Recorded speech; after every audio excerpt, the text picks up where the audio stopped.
Welcome to Cody in the Cinema. I just got back from the Outer Banks not too long ago at the ocean, and there's a small bookstore there in Duck, North Carolina.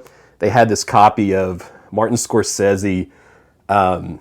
It's like a graphic novel. It's really cool. It's about his life and growing up and some of his influences, and I've been reading through it, and it made me want to go back and kind of talk about and think about some Italian films. I love Italian cinema, and so I wanted to make a video about some underrated Italian films I had seen from the collection, because I think for me, the very first non-English films that I really got into were Italian. And there were a few I wanted to share with you in case you hadn't heard of them. Now, I recently picked up the 3 films by Roberto Rossellini, starring Ingrid Bergman, and these are extraordinary films. The one that caught me most off guard in terms of quality, that I don't hear as much about, is called Stromboli.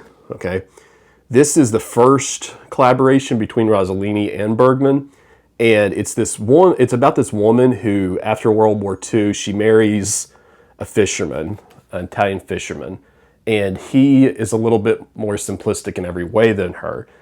She, for example, when they move to the island and she already feels kind of a claustrophobia, she wants to decorate the house in what might be considered a less traditional way, and he really resists that. And throughout the film, there is a resistance to tradition from Bergman, and for a place that should have more community, everything feels isolated the entire time, with judging eyes always cast at her and others.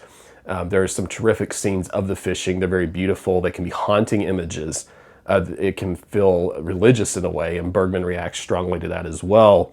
There's this beautiful imagery and power behind these volcanoes and stuff on the island, and it becomes a really terrific black and white Italian film. And this whole set, if you haven't ever seen it, is really worth having. So I watched the English version, and if you get the Criterion pack, what happens is it will present the English and the Italian, and I know that they're a little different. If you've listened to Martin Scorsese's documentary, if you've seen My Voyage to Italy, he talks about all 3 films. And I covered that as well a while back. And I like all 3, but Stromboli is so cool because I can really see the desperation of Bergman's character in that film. And the other 2, like she's in an up class kind of situation, but the Stromboli is such a desperate film. And it's interesting because the actors feel so amateurish that it like adds to the effect of like that isolation on the island. It makes her seem like she stands out even more.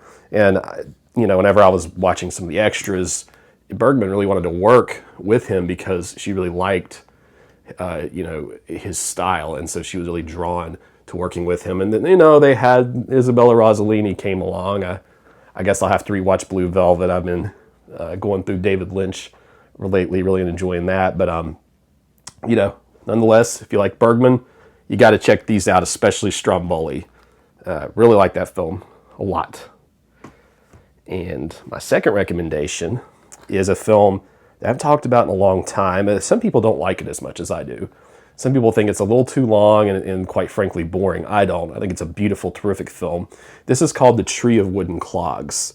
And I believe I learned about this film from some list. It was I don't even remember how I even heard of it now, come to think of it. And I picked this up, Tree of Wooden Clogs, and I picked it up at a Barnes & Noble sale, and I fell in love with this stunning just beauty of it. It says on the back, a sensual immersion in late 19th century Italian peasant life.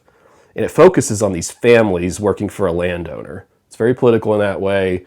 You see their day-to-day tasks. They work with animals, and it's so I think about a film like, for example, Mate One, that's so rooted in working class issues and struggles, but the pageantry of it's just gorgeous. And in the whole concept of the wooden clogs, and that a peasant has to take a risk to cut down potentially a tree he shouldn't to help his boys' shoes, and that might result in family issues.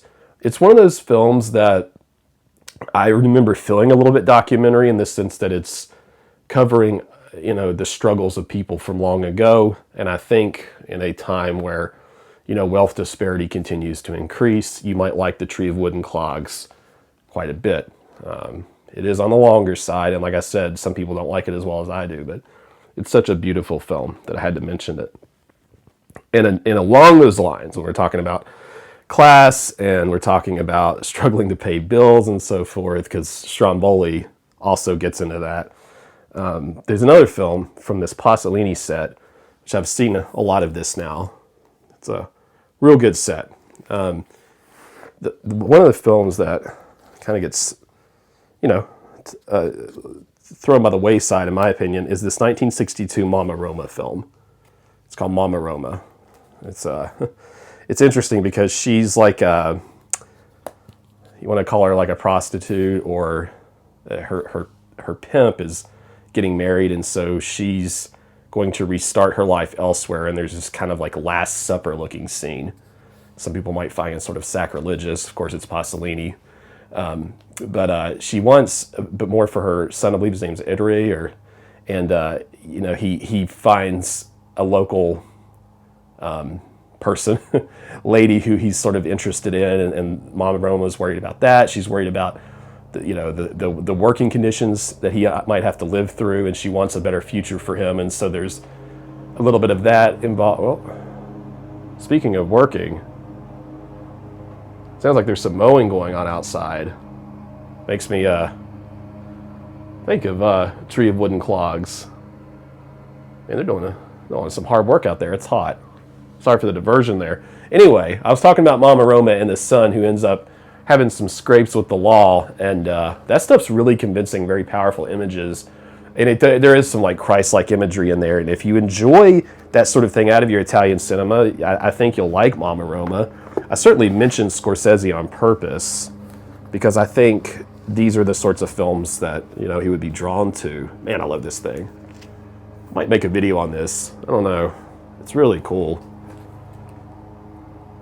If you look at the back of this thing, it says New York Cinema Religion Gangster. And the films I'm showing have a little bit of those elements at times. But anyway, I wanted to share those for you all if you're looking for some things from the Criterion Collection that are Italian and maybe you hadn't heard of them. If you liked the video and you want to click the thumbs up, that'll help grow the channel. I'd appreciate it. And tell me what Italian films you recommend from the collection, and subscribe if you haven't. We'll see you next time on Cody in the Cinema.